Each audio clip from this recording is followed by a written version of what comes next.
Hello friends, are humans the only intelligent species in the universe? Or are there other intelligent beings somewhere? If aliens really exist, then it's natural to wonder if they ask the same question. Are they alone in this universe? How can we establish communication between two intelligent species in our universe? Keeping this in mind, NASA has spearheaded many projects to somehow send a message to aliens. In 1977, NASA launched its Voyager 1 spacecraft with a clearly defined mission to explore our solar system, including its outer planets, the edges of our sun's influence, and even beyond that. In simple words, it was an interstellar mission. There are millions of solar systems in our Milky Way galaxy. The space between these solar systems is known as interstellar space. Till date, NASA has launched only 5 interstellar spacecraft: Pioneer 10, Pioneer 11, Voyager 1, Voyager 2, and New Horizons. Of these, only 2 have managed to reach interstellar space, as it takes an extremely long time to go beyond the boundaries of our solar system. These 2 special spacecraft are Voyager 1 and Voyager 2. Both explored our solar system, providing amazing photos of Jupiter, Saturn, Uranus, and Neptune. Voyager 2 remains the only spacecraft to have visited Uranus and Neptune up close. Voyager 1, meanwhile, has traveled so far that it holds the record for being the farthest man-made object from Earth. As of October 2024, Voyager 1 is approximately 24.7 billion kilometers away from Earth. But the most fascinating part about these 2 Voyagers is that they carry messages for aliens, now traveling through the vastness of space. These messages were sent with the hope that one day, if we encounter aliens, they might learn something about us. The message begins with these words: "We step out of our solar system, into the others." What is hidden in these messages? What does NASA want to convey to aliens on behalf of humankind? Let's uncover the story of the Voyager missions. In 1965, a NASA engineer noticed that the last 4 planets of our solar system, Jupiter, Saturn, Uranus, and Neptune, would form a unique geometric arrangement in the late 1970s. This alignment occurs only once every 175 years. This rare configuration allowed a spacecraft to take advantage of the gravitational forces of these planets, enabling it to pass near all 4 using relatively little fuel and time. This principle is called gravity assist, where the mass of a planet or space object is used to change a spacecraft's speed and trajectory. Based on this principle, NASA designed the Voyager 1 and Voyager 2 missions and selected 1977 as the launch year. According to the mission plan, Voyager 1 was to fly by Jupiter and Saturn, with a special focus on Saturn's moon Titan. Voyager 2 was to visit Jupiter, Saturn, Uranus, and Neptune. The designs of both spacecraft were similar, powered by 3 radioisotope thermoelectric generators. They did not rely on solar panels because beyond Mars and Jupiter, solar energy becomes largely ineffective. At that distance, the sun's rays do not have enough energy to generate sufficient solar power. This made solar panels ineffective for such missions. Since the Voyagers were designed to go beyond the solar system, they were equipped with a different power source. These spacecraft were powered by the radioactive decay of plutonium. When plutonium decays, it releases heat, which is then converted into electricity. This system is called a radioisotope thermoelectric generator, RTG. Apart from this innovative power source, both space probes were equipped with 10 scientific instruments. These included a 2-camera imaging system to capture pictures, a spectrometer to measure hydrogen abundance, another spectrometer to measure ultraviolet activity, a magnetometer to analyze planetary magnetic fields, and a high-gain antenna for communication with Earth. Additionally, smaller instruments measured various radiation levels. Interestingly, Voyager 2 was launched before Voyager 1. Voyager 2 was launched on August 20, 1977, and 16 days later, on September 5, 1977, Voyager 1 was launched from NASA's Kennedy Space Center. Although launched later, Voyager 1 followed a shorter and faster route, reaching Jupiter before Voyager 2. In March 1979, Voyager 1 recorded an extraordinary time-lapse of Jupiter using 66 photos, each taken after Jupiter completed 1 rotation, which takes about 10 hours. This marked the first time we had such clear images of Jupiter and its moons. It was also during this mission that Jupiter's rings were discovered, shattering the common belief that only Saturn had rings. Though Jupiter's rings are not as prominent and are barely visible from a distance, they exist as part of the Jovian system. The term, Jovian, originates from the Roman god of sky and thunder, Jove, who is also known as Jupiter. The Jovian system comprises Jupiter, its moons, and its rings. In our solar system, 3 other planets resemble Jupiter: Saturn, Uranus, and Neptune. These gas giants, like Jupiter, have rings and multiple moons. Collectively, they are referred to as the Jovian planets. During its exploration of the Jovian system, Voyager 1 made groundbreaking discoveries. It detected active volcanic activity on Jupiter's moon Io, marking the first observation of volcanoes beyond Earth. Before Voyager 1 reached Jupiter, it was believed that the planet had 13 moons. However, the spacecraft revealed 2 additional moons, bringing the count to 15. A few months later, on July 9, 1979, Voyager 2 arrived at Jupiter and came even closer to the planet. This proximity allowed it to discover yet another moon. As a result, the Voyager missions increased the known number of Jupiter's moons from 13 to 16. Today, we know that Jupiter has at least 95 moons orbiting it. Approximately 1.5 years later, on November 12, 1980, Voyager 1 reached Saturn. By this time, Voyager 1 had gained significant speed, and it took Voyager 2 9 more months to arrive at Saturn. During its mission, Voyager 1 discovered 3 new moons of Saturn: Atlas, Prometheus, and Pandora. Pandora, which shares its name with the fictional planet in the movie Avatar, is a real moon of Saturn. At the time, Saturn was known to have about 15 moons. However, with subsequent discoveries, we now know that Saturn has at least 146 moons. Voyager 1 captured stunning photos of many of these moons. Among them, the most intriguing is Titan. Apart from Earth, Titan is the only object in our solar system with clear evidence of liquid water. This discovery has made Titan a popular setting for science fiction, often depicted as a place that either harbors alien life or could be a future home for humans. Titan could become our home. After crossing Saturn, the paths of Voyager 1 and Voyager 2 diverge.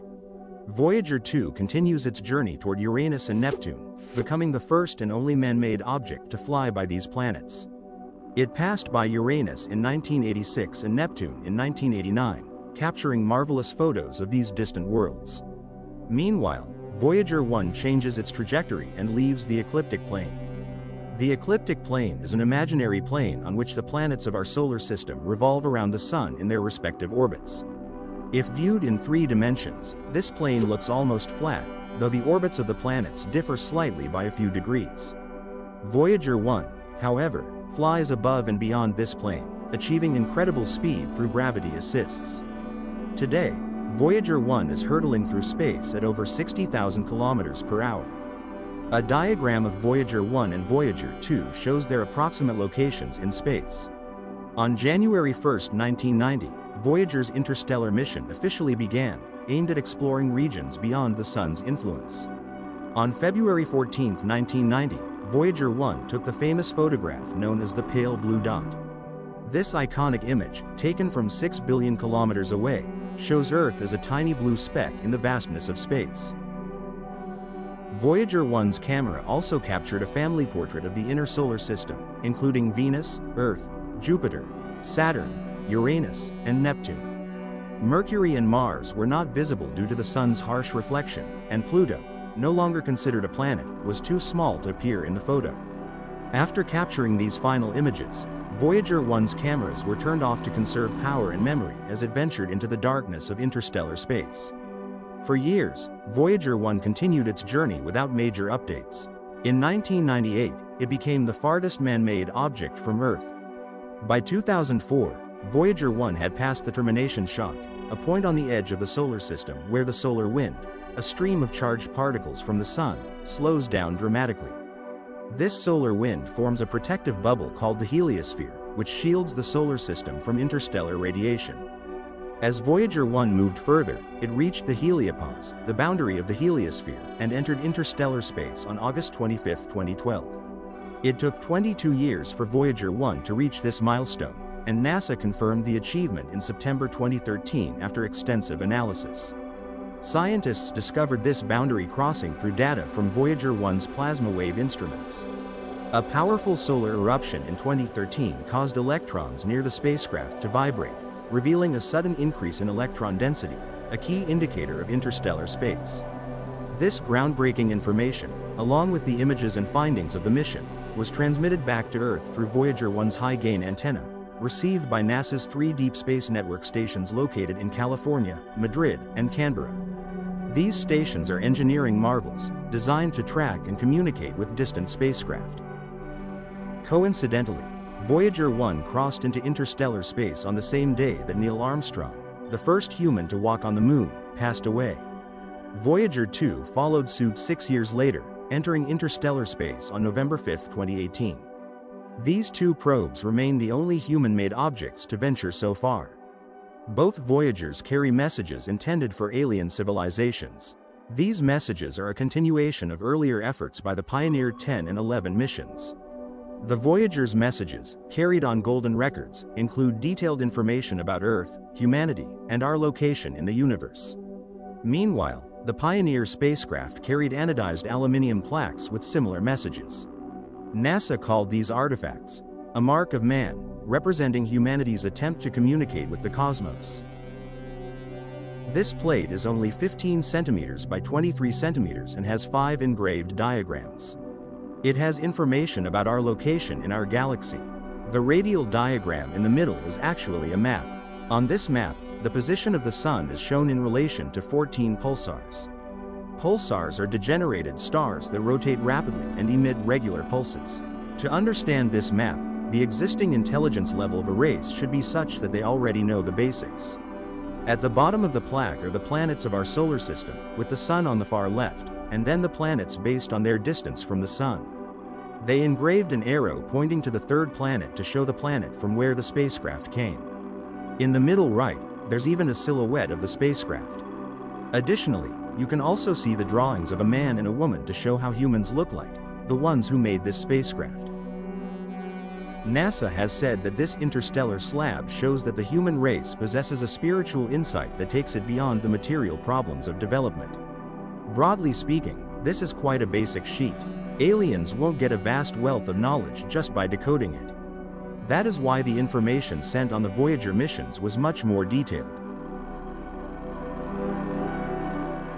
The messages sent with the Voyagers are actually 12-inch gold-plated copper discs and phonograph records.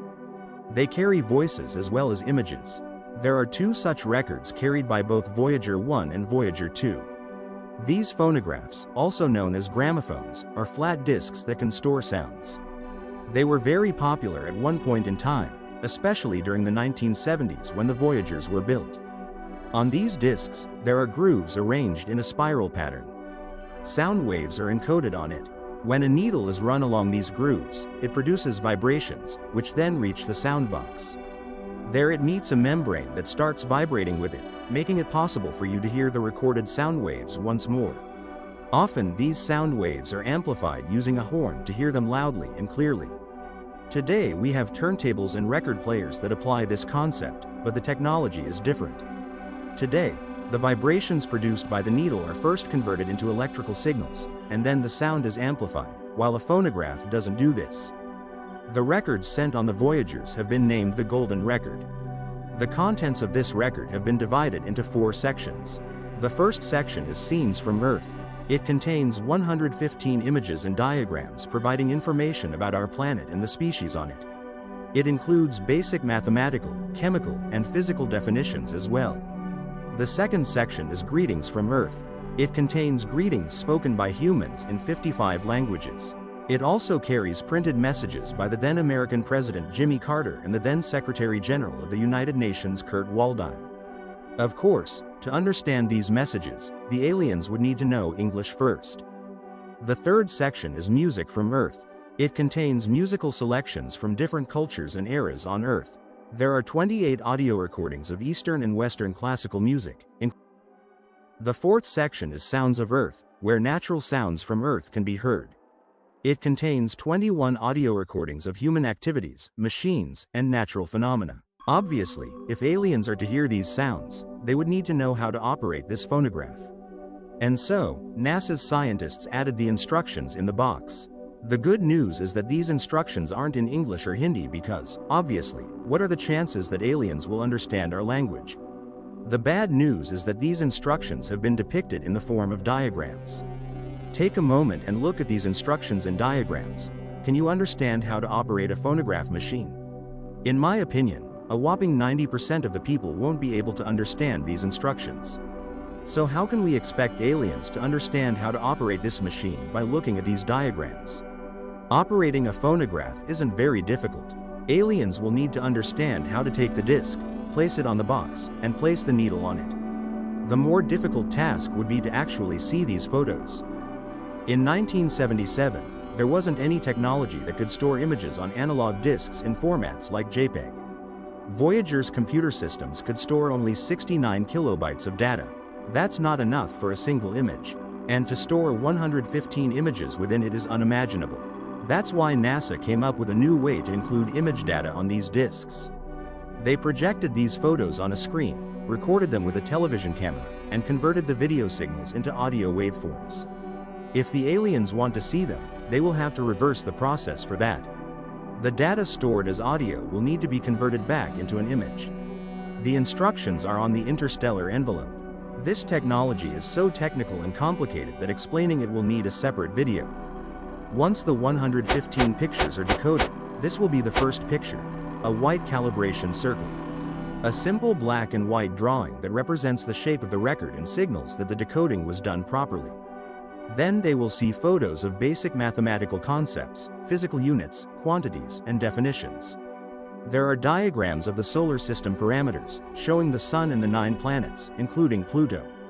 Next, individual photos of many objects from our solar system appear: Mercury, Mars, Earth, and Jupiter. Some images even include explanatory symbols like mathematical definitions or chemical formulas.